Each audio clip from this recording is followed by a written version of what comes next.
my name is Xiaodan, and today I'm going to talk about my family business. One night in December 1992, my father came home and announced that he decided to buy a colliery that is located in my hometown. The least requirement for the colliery ownership was about 200,000. At that time, all he could afford was only 20,000. So, in order to diminish the gap, he took a risk to see a loan shark and borrowed 100,000. To fill the remaining part, he asked my two uncles and one of his friends to participate into this business. And in the summer of 1993, they established a company named the Xiaodan Coal Mining Company. And this is my family genogram. The third column is our third generation, and my father passed away in 2008. The development of a coal mining company. In 1995 to 1997, it was the first fastest growth period for my family coal mining company. The coal price increased from 80 per ton in 1993 to around 500 per ton in 1997. So for the purpose of the increased coal production, my father bought another colliery located in Zhongyang. In 2000, there was a cave-in in Zhongyang's coal mining company, and several miners was injured and one died. What my father concerned finally happened. Later on, the several injured miners and their families sued my father and the company. We filed the litigation and paid them about 1.1 million. And this accident ruined our reputation, and in the next two struggling years, the coal mining company had never made a positive profit, and in 2002, my father sold it at 600,000. From 2003 to 2008, it was a very booming period for the coal market. The market price for coal became at least 1,800 per ton, and our annual revenue firstly broke 50 million. So in 2009, the government issued a policy called Merger and Reorganization. This policy required all small coal mining companies must be merged by larger coal industries. And our company, as one of the little ants, was merged by a larger company called Yongning Group. At that time, my family decided to sell the coal mining company at 500 million. Next is about the governance alternation and the conflict. The governance diagram at that time showed like this. My father worked as a president and top manager. He made a decision on important strategic planning and major operating changes, while my two uncles, as a junior manager, and took control of the daily coal mining process, and my father's friend, he did not take any position. This governance model continues for almost 15 years till 2008. In the winter of the 2008, my father unfortunately passed away. And in that year, my mother took control of the company. In the December of the 2008, my father's friend firstly announced that he would quit the company and asked my mother to buy back his shares at 15 million. After he quit, the ownership in the company became as a triangle. It's owned by my mother and my two uncles.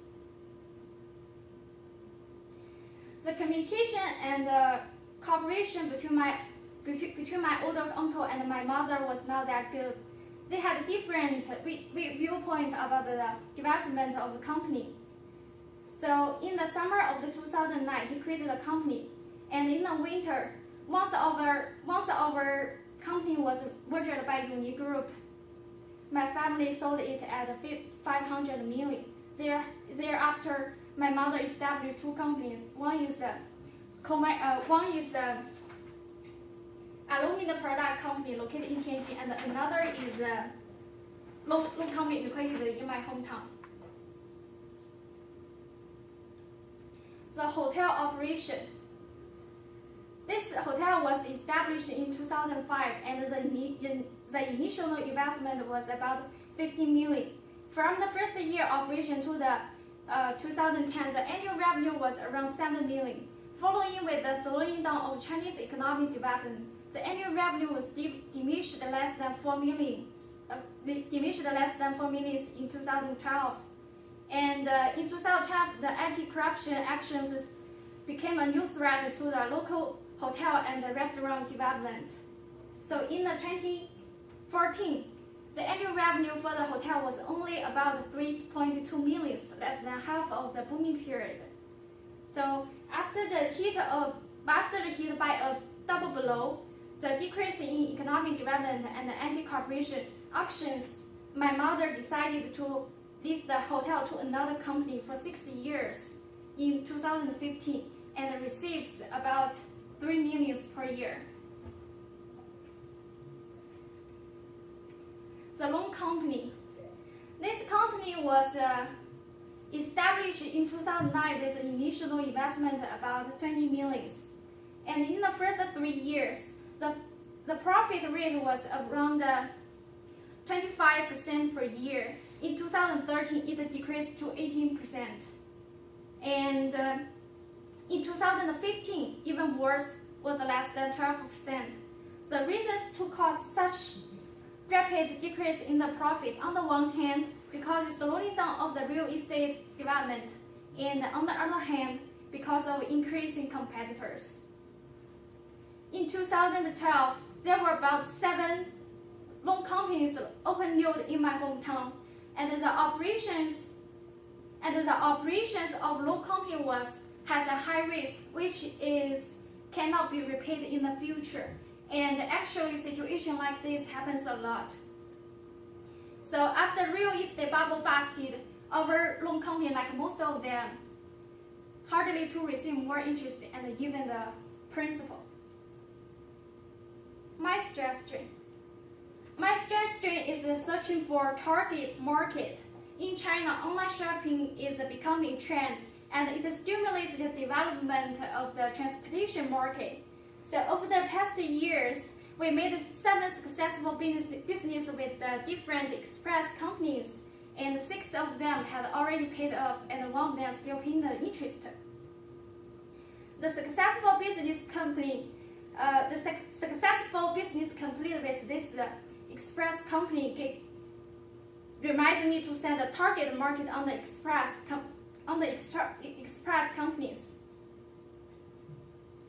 Currently, just like a loan company, we don't have lots of attention on the types of the company our clients operates. Therefore, we should distinguish ourselves from the older operation models and set target market and put all the focus on that target market. Another reason is during the business with them, we have the initial understanding about their operating model and their sizes and their financial performance. Therefore, it will be easier for us to judge and evaluate its ability to pay back. The last company is the Tianjin Chongming Aluminum Production Company.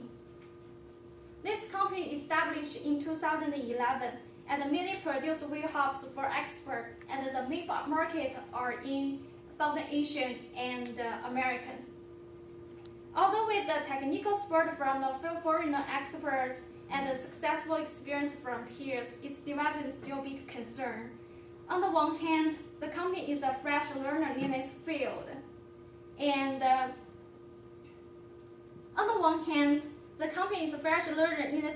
lack of the experience, so it's been a hard time for us to increase our finished good rate. And on the other hand, it's a concern of the exchange rate and conflict between the high cost and the low market price. Therefore, in order to change the passive situation of the product sales, we should boost perfect our training system and open our domestic market.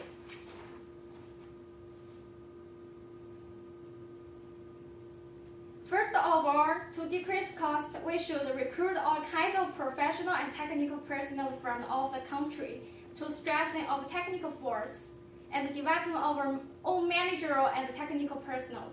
Secondly, open the domestic market, especially the retailer market. A research from Chinese car accessory company market shows that young people tend to be more interested in unique and colorful shapes of wheel hubs.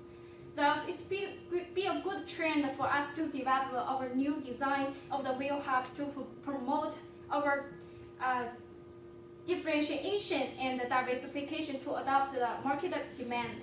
And after that, we should develop our own distribution channels. Once we have a cornerstone in the retail market, it will be easier for us to achieve both domestic and foreign market. Thank you very much for listening.